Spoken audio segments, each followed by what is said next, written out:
Hello everybody, and welcome to the second video on how to solve 3x3 Rubik's Cube using the beginner's method. Now I'm going to show you how to solve the second layer. Alright, so as you remember, we left off on the first layer, and now we're going to go to the second. So, the first step is to find a piece that does not have yellow on it, because yellow is the opposite of white, and you just solve the white side, and as you can tell, you're not going to be needing any pieces that have yellow to complete the second layer. So the first thing you're going to do, like I said, is find a piece that does not have yellow on the top layer. Here's one, green and orange. It's on the top layer, so you know you can use it. Then you look and see which color of this piece is on the outer layers, and you can see that it's green, and orange is on top. So since green is on the outer layers, you're going to line it up with the green center. And you're going to be moving it to a place that is to the right, because this is where it needs to go. So you're going to do this algorithm. U, R, U inverse, R inverse, U, F inverse, U inverse, wait, no, that's U, F.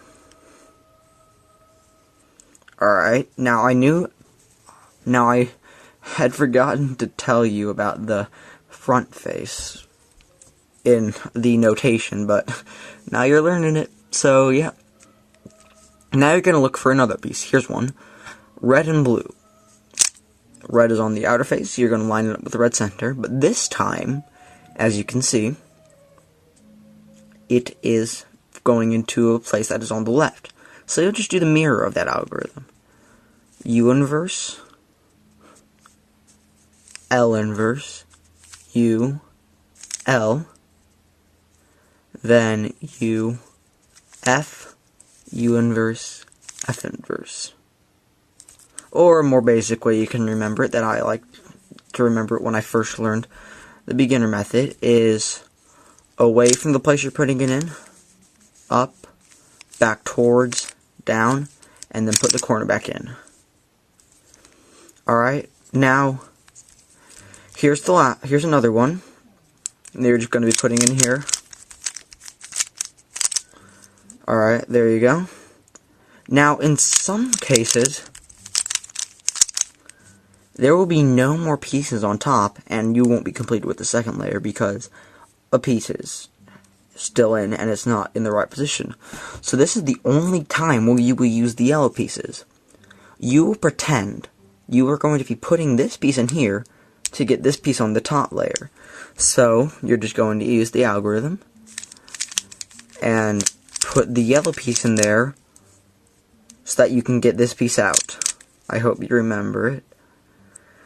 Alright, now you're just going to put the piece in, and that is the second layer.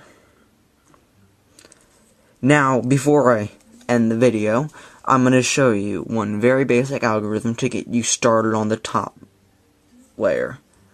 So, there are three main cases for this step. There is the dot, there is the L, and there is the line. The dot is the longest one it takes to complete. So, we'll start there. You'll be doing the same algorithm to get the yellow cross. That is the goal of this move. Alright, so in the dot, it does not matter how you position the cube as long as the yellow is on top and the white is on the bottom. That's all that matters when it's just the yellow dot. Alright, so yellow's on top, white's on bottom. You will perform this simple algorithm. F, R, U, R inverse, U inverse, F inverse. There you go. Now you have the L. Now it does matter how you position the cube. Yellow remains on top and white remains on the bottom. But now you have to have this, have it like this, and have this empty row in the front. So you're holding it like a backwards L. Then you perform the algorithm again. F, R, U, R inverse, U inverse, F inverse. Now you have the line, and once again, it does matter. There are two ways you can hold it now. You can either hold it like this, or you can hold it like this. Either one works, as long as you're not moving these things. So then you'll just perform the algorithm again. F, R, U, R inverse, U inverse, F inverse. And now you have the yellow cross. Next time, I'm going to be teaching you the last 3 steps on how to solve the last layer and complete the 3x3 Rubik's Cube.